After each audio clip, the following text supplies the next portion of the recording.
Hi everyone, Adam from Simple Physiotherapy here with another video this time about sciatica. When someone mentions sciatica, it essentially means an irritation of the sciatic nerve. The sciatic nerve is the largest nerve in the body, comes out of the lower back, the lumbar spine, and travels down past the hip through the buttocks and down into the leg and innervates all of the muscles in the legs, the skin, and provides sensation into the legs and strength.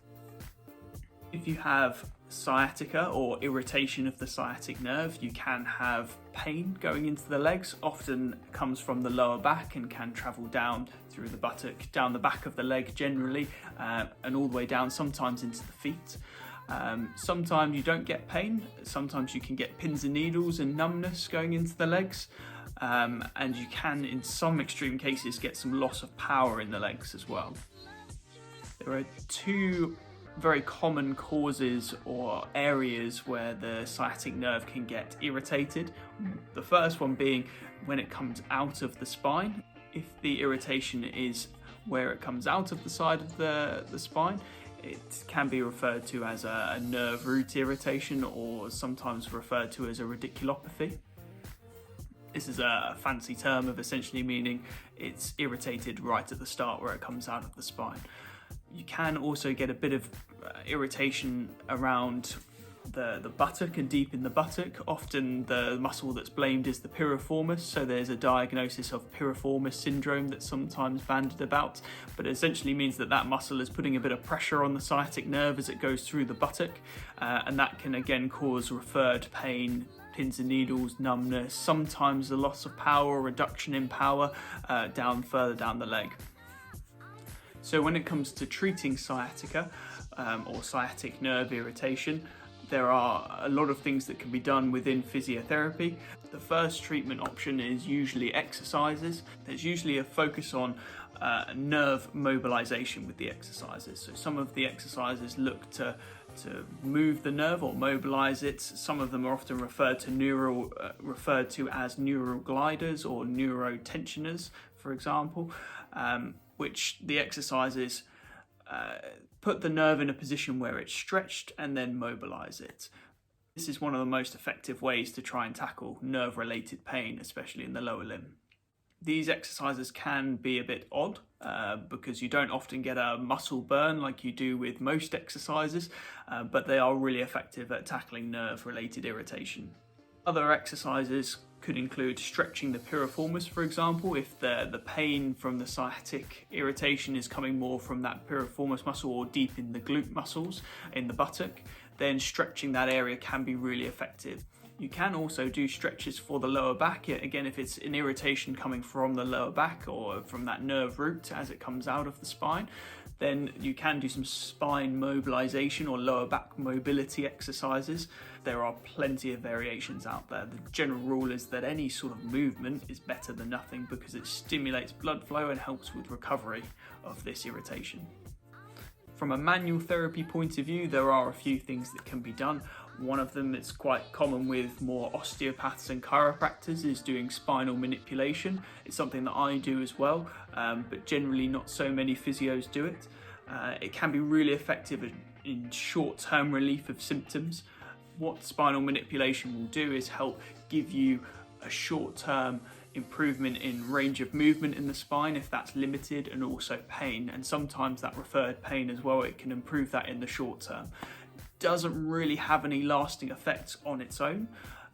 What it needs to be done in conjunction with is those exercises. They work on mobilizing the nerves, and the manipulation gives you a window of opportunity to do those exercises in a more comfortable environment and with less pain, and get a little bit more movement out of them as well, which again helps stimulate blood flow to the area and helps stimulate healing and recovery of that irritation.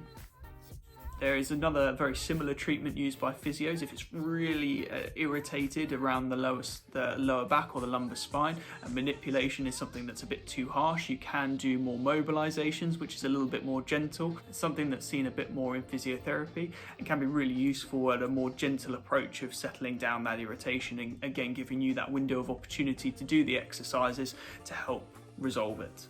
If the sciatic nerve irritation is coming more from the piriformis or around the gluteal muscles, you can have other treatments such as sports massage or deep tissue massage can help give you that short-term relief of symptoms. Again, acupuncture or dry needling can be really effective at that, because there's so many layers of gluteal muscles that it's quite uncomfortable for someone to get in there with either an elbow or knuckles to try and get deep into those muscles. It can be quite sore, so acupuncture can be a bit more specific and get down into those muscles and be a bit more comfortable for you.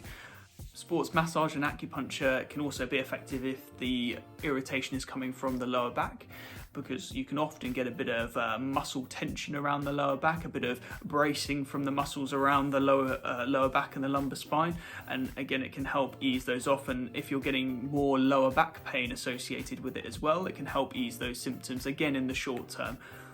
So how long does sciatic nerve irritation take to heal?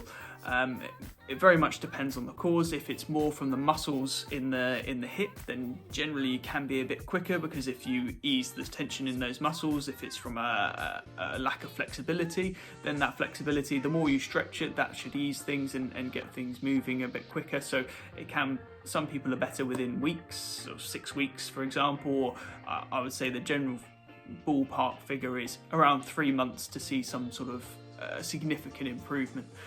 If it's more from a nerve root irritation or coming from the lumbar spine, it tends to be a bit more persistent. Generally speaking, with the exercises, I wouldn't expect much of a significant change before 3 months. It can be sooner. Some people are a bit different, very fortunate from that side of things, but generally speaking, if it's nerve root irritation, the guidance we give is 3 months to sometimes up to 18 months until it's resolved. That concludes my video on sciatica. I hope you found it useful, and if you did, then please leave a like and subscribe as well if you find these videos useful and I can keep putting them out. Generally try to do at least one a week.